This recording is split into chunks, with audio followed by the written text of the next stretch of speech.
And we are back on the Rodriguez Show, and that was Mondo's second mix. Great mix, Mondo. Killing Thank you, bro. it. Thank you, man. Thank you. Hey. And we have our second special guest. It's his first time here on the show. He just killed it at For the Fans 7.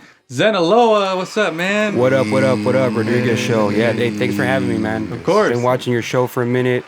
I was like, eventually we'll make it on. We were able to talk For the Fans, so appreciate the invite. Thank you for having me. Yeah, of course, man. You killed it at For the Fans. How was that for you? Sir. It was cool, man. I've done For the Fans before, and I think it was number 4, and it was a lot of fun. They had it at a different venue, and I've rocked at La Santa, so I knew that when Sage put that together, what it would look like at La Santa. The sound is dope. The atmosphere is dope.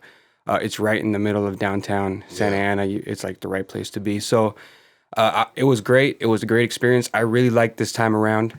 I feel like the artists that he curated on that lineup, every single one was dope. Mm-hmm. So it was just cool to be a part of it, man. It's cool that he invited me. He already kind of had the lineup, and he had like a special guest spot that was still pending. And he's like, "Yo, come and do it." You know what I mean? I'm gonna plug you in. Let's do it. I'm like, yeah, hell yeah. Yeah, That's what's up, you man. really blew us away with the performance. We were just watching like, holy shit. Thanks, man. I mean, a lot of rocking shows, a lot of years of doing it, just kind of figuring out what songs to do, how to go about it, how to switch it up, like with the beatboxer and shit, you know. Yeah. Bringing a different element to the show than just being out there and just rapping, you feel me? Yeah. So take us back to the beginning. How did it all start for you? When did you decide to start making music? I mean, I've always been a big fan, and not just of hip hop, but just I listen to like a lot of bands, a lot of rock music. I listen to a lot of oldies, a lot of music in Spanish, whether it's Mexican music or even like from Spain and different places, right? So the family's always been hugely influenced by music, and I was always a fan of it. But for me, it was just having fun, just kind of freestyling with the homies. You're in the session, you're at the kickback, you're at the party, whatever. We're just freestyling. Yeah. But eventually it became like, hey, write some songs, see how that goes, and let's go in the studio and stuff like that. And I was blessed to have people around me that already had setups and already knew what they were doing as far as like the recording process and all that, because I didn't know that. I just liked freestyling, Mm-hmm. So, learning the art of writing 16 bars, learning the art of writing a chorus, structuring all that, it really came a little bit later on, because my whole freestyling thing, it was just because I started smoking like super late. I started smoking when I was like 21. You know what I mean? So I was like super late on smoke. All my homies like 13, 14. I'm like, So once I was like in that atmosphere, I started smoking, and we're just put on beats, and then they'd freestyle. I'm like, well, you're freestyle. I'm a freestyle too. So it all started with that. But then again, I really enjoyed it. I liked the craft. I saw so much of a challenge in it on what you can come up with, how it could sound, how you can flip it, how you can be different. Yeah. And it just eventually started recording tracks, man. Nice. How long ago was that when you started? Shit, that had to be like 2008, 2009. I started with a group called Independent Thinkers from San Juan Capistrano. Mm-hmm. Oh, and word. it was just homies of mine, right? Like friends of mine, or they were a little bit younger than me, again, because of me starting late on just even the music stuff. Yeah. But, they're like, hey, come over, let's feature you on a track. Cool, let's do that. So we went over in the garage, recording the track, all that. The next day is like, hey, come through and feature on another one. Yeah. And eventually it just became like, yo, just be on the whole project. Part of the group. Yeah. So I'm like, hey, shit, I'm with it. And that's really when it started, the songs and the really putting the music together and putting it out. And the city's response, like my friends, the people I went to school with, the people I used to work with, played baseball with, soccer with, their response was really what like kept me going, because they wanted more of it, or they were supporting it, or the feedback was really what drove me after that first start, Yeah. Do you look back on that stuff now and like you're still proud of like the stuff, or you're just like, oh, it was where I started, now I'm somewhere else? Yeah, man. I don't think. That's the road. You know what I mean? Any change, and if you alter the journey at all, then you alter the outcome a lot as well. You know what I mean? So, for me, it's always like, man, I'm glad I went through that process, and we made a shitload of music, man. Like I have music that's not on like Spotify and stuff like that, because it was just with the homies back when we were starting. Yeah. And I think we made like a good, I would say 40 songs in like 2 years, bro. Damn. So we were just in the garage, smoking, chilling, writing, record it, go to the next one. So that process really became like what got me good at writing. Yeah. Because it was just so continuous. I didn't think about it. I didn't think about it like an artist, like, oh man, I got to write another song. What am I going to write about? Like I just really let it be. And I think that really created like my process of writing. That sounds like the most natural, like best way to do it, I would say. Yeah, and I mean, I'm glad I didn't go into like a different, pattern of it because I don't really feel pressure now when I go and make music, and I still make and put out a lot of music. Like I always kind of look at what's going on in Orange County, LA, Inland Empire, San Diego, Southern California, and I'm always thinking like, who else puts that much music out? Because we all know a lot of artists, but how often do they put out an album, or how often do they put out a single, or you know what I mean, a video? It's a little more spread apart. I have the advantage of like just being able to get to work on it because of the process in the beginning, and I think it's helped me out a lot. I wouldn't have been able to put that much music out. Yeah, that's cool, man. Yeah, it's about having that work ethic, and like you said, if it doesn't feel like the pressure of work, then it's even better. Yeah, you gotta have fun, man. I mean, that's number one. For me, it's something that I use as really the way I put my mind, out there to the world and see how they receive it. And I also try to, put where I'm from at the forefront of it, both being from San Juan Capistrano and Orange County, but also being from Culiacan and, Sinaloa, and just try to put everything I am out there. And I think it's a beautiful thing, man. Music is beautiful. Yeah, it's just about, being authentic to yourself, and people will connect with it no matter what. Yeah, and I think that's something we saw For the Fans with every single act, right? Going back to that, like every single, act was just like, man, so unique, so different, so like just themselves, right? And you appreciate it even if you don't listen to that music all the time. Good music is good music, so you just appreciate it while you're watching and listening. Yeah, that was one of the things that we even talked to the Hashi band before they went on. It was like, I don't know, the genre was so different from everything else. Not that I was not sure that it was going to go well, but I was like wondering how it was going to work. But because of who they, like their passion for it and the music itself, it just connected instantly. Yeah, man. I mean, that's going to resonate every time, and that was my favorite act of the night. They were great. That was my Hashi favorite band. Yeah. And again, bro, I used to go to like shows all the time. You know what I mean? Like rock shows. I listen to like indie music to alternative. I went to watch Jimmy Eat World, or I would go watch The Format, or I'd go watch Thrice, AFI, like that other side of it. You know what I mean? The K-Rock side. Exactly. So like I've seen that, and then just hearing and seeing how they did it, it really reminded me of that. You know what I mean? Of just people going up there and having fun and just showing like what they came up with, their version of that music. You know what I mean? Yeah. Could only come from them. You feel me? Yeah, so shout out to Hashi, and that's really cool, man. Who are some people that helped you along the way in your long career now doing it? I mean, I always make sure when I do anything like this, I shout out the homies because, I always say that, I'm super lucky with the beats because when I started, the homie that made the beats for Independent Thinkers, we went off and we did something together called The Strangers because he went by Strange. So we put the Z at the end of Strangers.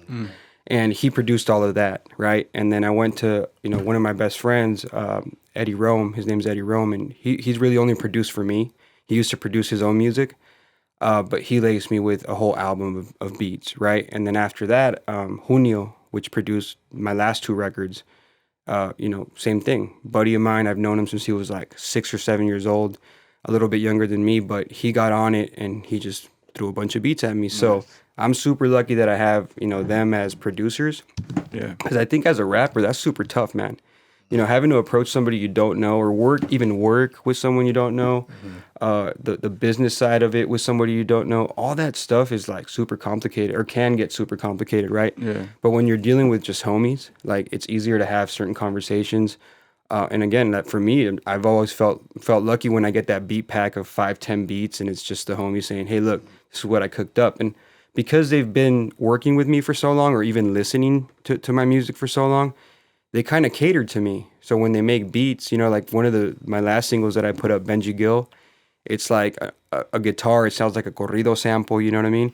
So he really looked for that for me, knowing that I'm gonna do some Spanish shit, and I'm gonna represent Sinaloa. So that's super special too, because you don't really have that either as a rapper. Yeah. You don't have a producer that's going to cater to you. That's going to make, with you in mind, like stuff like that. Yeah, think about it. If the process is with you in mind, like that makes it special for other reasons. And when it gets to me, like I really take it seriously. And, I want to match that effort that they put in for sure. Wow.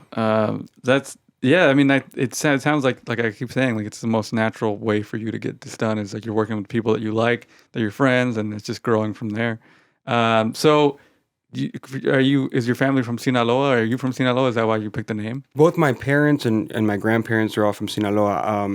When my mom was pregnant with me, she came over here to San Bernardino. I was born in San Bernardino, and then we went back to Culiacan several times. I got to go to school there. I spent my summers there, winters there. A lot of firsts over there. You know what I mean? Because it's a different place. You know what I mean? So I learned a lot of things. I learned how to just behave myself, act, how to take in different experiences, and it was a really big learning process for me over there, which was really cool because then that kind of took it. I put that in the music, right? Mm-hmm. I still have a lot of family over there. My mom actually still, she went back and she lives over there. But the biggest thing is it's a different culture, bro. You go to different places in Mexico, and because I spent so much time in Culiacan when I was growing up, I thought that's what Mexico was. Mm. You feel me? Like just the city and the culture, but it's very unique. You know what I mean? There's a lot of there's a lot of things that we're famous for, both good and bad. You know what I Mm-hmm. mean?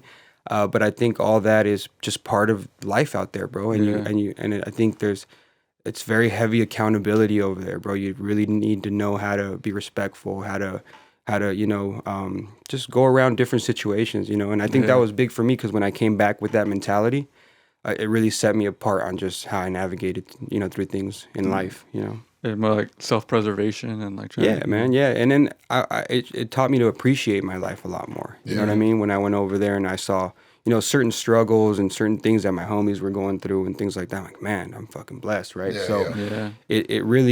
it really put things into perspective for me for many reasons. Wow. Yeah. So like you said, you put a lot of who you are into your music, like especially where you're from, where your family's from. But another theme that I see common in your music is baseball. Yeah. You're wearing the Angels hat. So Yeah. talk about that. How did you first start, getting into baseball? I mean, going back to Culiacan, right? Like we grew up 2 blocks from the stadium, bro, and Okay. like that team, the Tomateros, they're one of the most prominent teams out there. They have good records. They've won a lot of championships, and we got to grow up watching that all the time. One of the players that I got to watch as a kid was Benji Gill, right? Mm-hmm. And then in being over here in Orange County, we have the Angels, which Benji Gill also played on the Angels when they won the championship in 2002. So that was kind of the relation of OC and Culiacan at the same Culiacan time, tying right? it in. Okay. But I mean, it was just if you go to Culiacan, bro, and you drive around, you're not gonna see a lot of kids playing soccer. Mm. We're a baseball town. Like even when they put like the soccer team there, the Dorados and shit, like it's cool, you know what I mean? Yeah. But it's a baseball It's a town. baseball. So Yeah. it gets packed for baseball. It's a thing to do on the weekends. If you're there, I go every October just because it's always a good time. And I played baseball too. I got to play baseball, little league. I got to play high school as well. So I've always been a fan of it. Yeah. But for me, it's like because I found that relation between Culiacan and Orange County, and I kind of really just wanted to put it out there in the music, Yeah.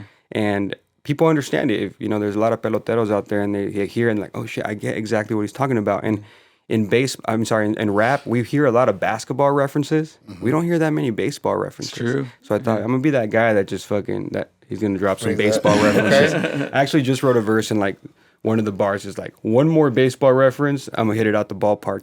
And I'm like, all right, I'm gonna leave it alone after that. I'm killing you guys with this That's shit. funny. Yeah. No, it totally makes sense now. That deepens the connection with everything, man. Yeah, and that's how I try to make the music, bro. Like it has to have a deeper meaning. If it's just surface level, it's not fun. It's like work, bro. Like I'm not trying to send an email, you know what I mean? I'm trying to really have somebody connect with what I'm saying, relate to it, take it in, understand it. And that's kind of why I like doing things like this because it really puts things in perspective for the fans that listen to it. They can connect the dots, because a lot of people ask me like that question, right? Are you from Culiacan? Are you from where were you born? Like that's because they hear the Spanish. How do you speak Spanish fluently? That well. It's kind of becoming a lost thing in our generation. Yeah. So those are always the questions, but yeah, man, it's just a big influence on just putting what I lived through in my life and just putting it out there. Sound waves, Yeah. Yeah, it's cool. It's who you are. So what do you think of this music scene in Orange County? It's interesting, man. Yeah. I'm really proud of where we're at now, for sure, bro. Because, like I said, right, being from South County, being from San Juan Capistrano, I had to really work to get out here and be like, all right, cool. this guy could rap. You know what I mean? I really had to show that they weren't, North County, the scene didn't really just let me in. Like there's a lot of rappers out here, bro. Like what sets you apart, right? And this was a long time ago. This was when I got started, right? The scene's a lot different now. It's a lot more, unified. We really see the bigger picture, right? Because we all get that when we go to LA, right? We go when it's always like when we go to LA and I say, "Hey, yo, I'm from Orange County," like they're gonna pay attention, right? Yeah. And if you don't bring it, you know what I mean? You know that they're gonna base it on a few things. So for me, it's always like I always shout it out and I always make sure. But the scene is evolving, bro. Because of people like Sage, you know what I mean? Because of venues like La Santa, because of venues like the Garden Amp, Out the House, there's a lot of people just putting in work, bro. And they gave us a platform. I just did the nonfiction show on Saturday. I'm a big nonfiction fan. I've been listening to them since high school. I saw a bunch of people that I haven't seen since high school. Yeah. We used to listen to nonfiction. They're like, bro, you rap? Oh, wow. You know what I mean? Or, That's crazy. dude, I saw you on stage and I didn't know if it was you or if I was tripping. You know what I mean? And that was really cool. You know what I mean? I'm like, yeah, man, I got into it after. I got into it after high school. You know what I mean? And so they got to see that and I got to experience nonfiction and watching them rock and they killed it.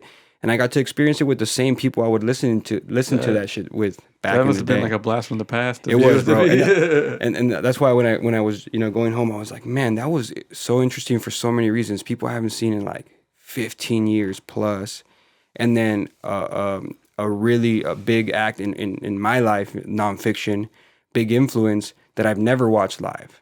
So it was cool for a lot of reasons, bro. But again, it's people who put that shit together, man. It's not easy to put on a show like that. What Sage does or what Droops does, like that's a hard thing to do. You guys throw shows. You guys have seen how many things could go good and how many things could go wrong. Sure. You feel me? So that's really what's putting us on the map too. And then you know what? The biggest thing too is we're not scared of going out there anymore. True. Like we'll go anywhere they tell us that we could rock. We see it, with Frosty. We see it with Doughboy. You know what I mean? There's a lot of acts in OC that are just fucking killing it, bro. And now they're getting booked everywhere. And I love to see that, and that's what's going to make sure that people from other areas hear our music and say, yo, they're putting it in. Pay attention. Yeah, exactly. Yeah. So speaking of getting booked and performances, you're about to go on tour as well, right? In California. Yep. The Unity Project Ego Death Tour. So that's Pause One, Kiddo, and myself. So those are going to be, we're kind of co-headlining it. And so far we have Fresno, we have Bakersfield, and then we have Sausalito. Nice. Those are 3 cities I've never rocked at, right? Okay. So we're trying to go places where we can get a new audience and kind of expand the listening, our listening base. But, bigger than that is carrying out the Unity Project name with the homie Rec One, rest in peace, and, with people that he really fucked with and he really believed in, like Kiddo and Pause, and going out there and doing a tour is going to be fun, man. And I just look forward to the experience of it, right? I'm telling you, bro, when I was younger, I would go to all these shows and I would take off, bro. I would go to follow bands on tour. Oh, damn. That's crazy. You know what I mean? There's bands I've seen 25, 30 times, bro.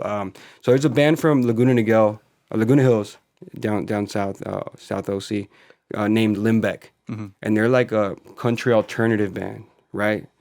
Love their music, bro. Friends of mine now, through just going to shows and seeing them all the time, you know what I mean? I have a Limbeck tattoo. Like all my tattoos are like band shit, you know what I mean? Yeah. So I saw them about 30 times. I saw a band called The Format about 40, 45 times, bro. And I'm talking about like Tucson, Phoenix, Flagstaff, Vegas, going up north, San Francisco, and I would just go watch them, bro. And I felt like I was on tour because I was staying, for a hotel, bumming it, and just going to the show at night, and and it was just a cool experience. I think that's what made me eventually be like, yo, like I was always so into it, like I want to do it on my own. And it's really cool too, because now when I think of those bands, like The Format, right? So the lead singer, his name is Nate. He's been like huge on writing, bro. He's wrote songs for he's on an Eminem album, right? Wow. He's on a Gym Class Heroes album.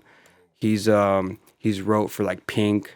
Then you have Jack, which is also in relation, and he writes all of Taylor Swift's songs, and he's won Grammys and all that. Yeah. So it was cool to see them in their own band Yeah.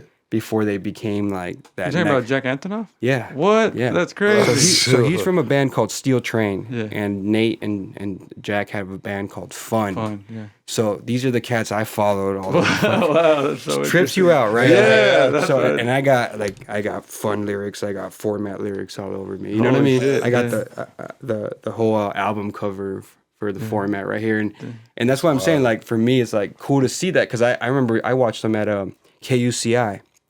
They played. It was them. It was Hello Goodbye, Yeah. right? It was Limbeck, and they played in the little venue, acoustic, and that's how I got to watch them. I watched them in Arizona State with 10 other people, and now if you look at Jack, he's really running the pop scene, bro. Yeah, producing for everybody. Yeah, That's crazy. it's like crazy to see that, because now I go in like his Wikipedia profile, and I just see his credits. You know what I mean? Yeah. I'm just like, wow, bro. Like you've been dope, right? Yeah. But his music was more experimental, more like, if you ever listen to Steel Train, it's like a lot of the way he wrote, like he inspired me to write a certain way. You know what I mean? There's actually lyrics that I've taken from bands like Steel Train and Format, and I'll throw it in a hook or in a bridge. You know what I mean? Yeah. Just to relate, again, to make it more meaningful to me, that I was able to add a little extra, right?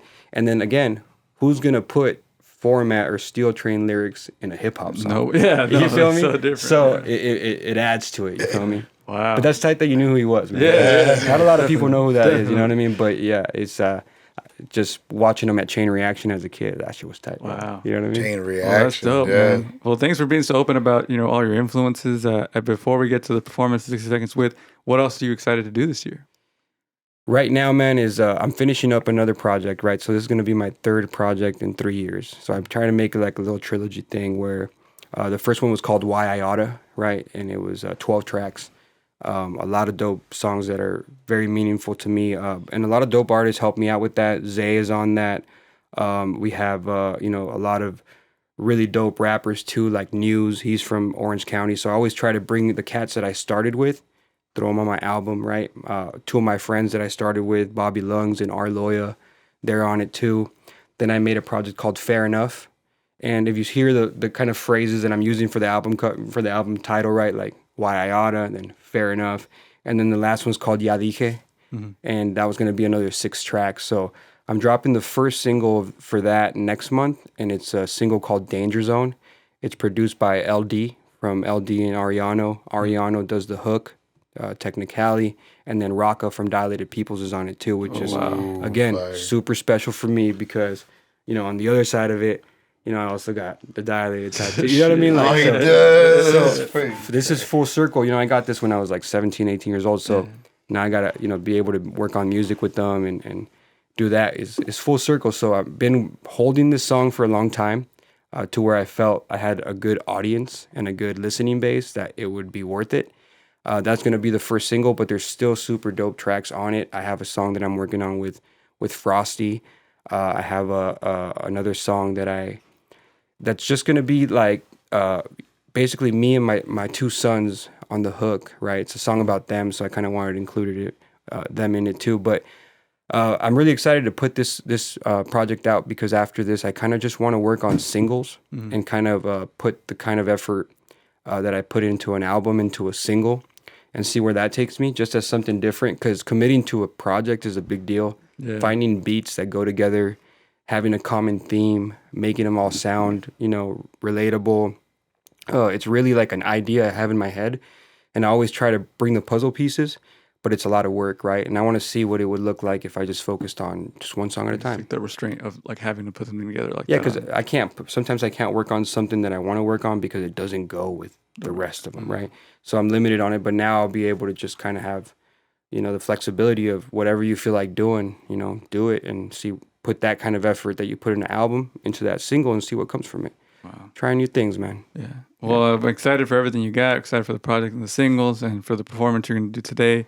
Hell yeah. They can follow you on Instagram at This Is Zenaloa. If you're watching the video, you can see it on the screen. Before we get to the performance, are you ready for 60 Seconds With? Yeah, let's do it. All right. 60 Seconds with Seconds. Zenaloa right now On on the the spot. Rodriguez Show. Favorite cartoon character? Auto Rocket. Favorite song right now? I heard a new song that I'm really into right now called Black Sheep from Chef G. Nice. One word to describe you when you were a kid. Cabron. Do you have a hidden talent? Nah, man, I put it all out there. Indica, sativa, or hybrid? Indica. Netflix, Hulu, or HBO? Netflix. Name of your best friend in high school? Enrique. First CD you ever bought?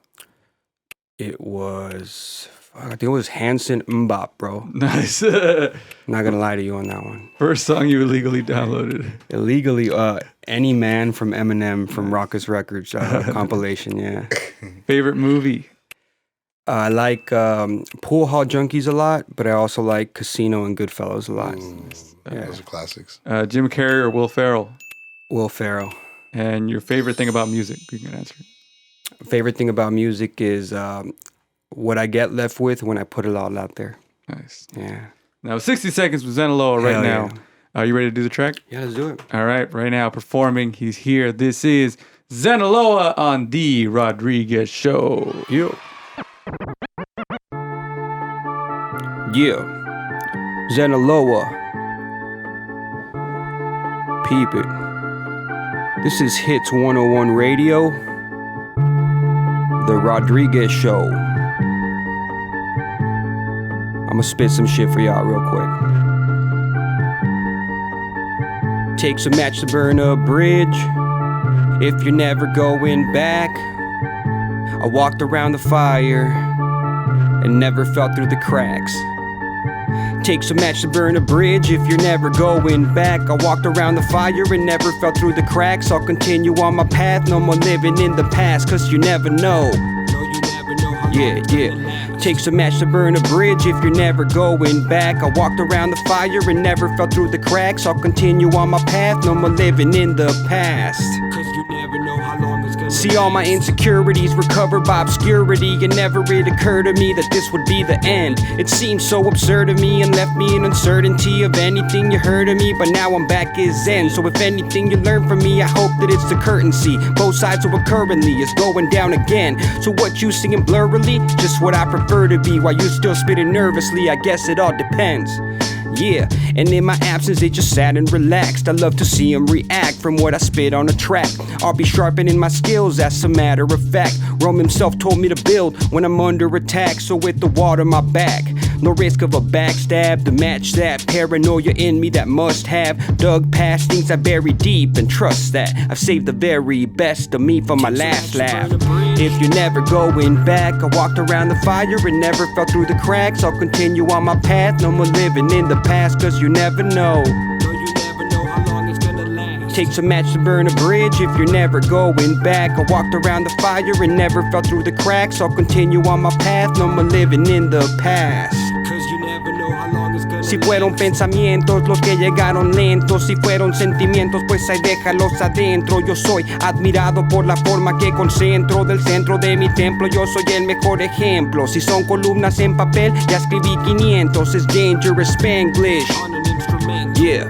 Se fueron las nieves de enero, que pongan a Chalino y que venga el cantinero. Porque después de unos tragos yo me pongo bien sincero. Pero en vez de platicarlo lo llegué a escribir primero. En la tumba de Malverde, rezándole el credo. Marihuano y majadero, sinaloense pues a huevo. And I'm on another level. Maybe that isn't enough for you when it comes down to it. You know that shit isn't up to you. So which is the glitch with the way the mind switches when it only takes a match to burn bridges? If you're never going back, I walked around the fire and never fell through the cracks. I'll continue on my path, no more living in the past, cause you never know. Takes a match to burn a bridge. If you're never going back, I walked around the fire and never fell through the cracks. I'll continue on my path, no more living in the past, cause you never know how long it's gonna last. Yeah. Hits 101 Radio, Zenaloa. Zenaloa on the Rodriguez Show. That was Yes, great, sir. man. Thank you, you, man. Thanks for having me. Appreciate the invite. Muchas gracias.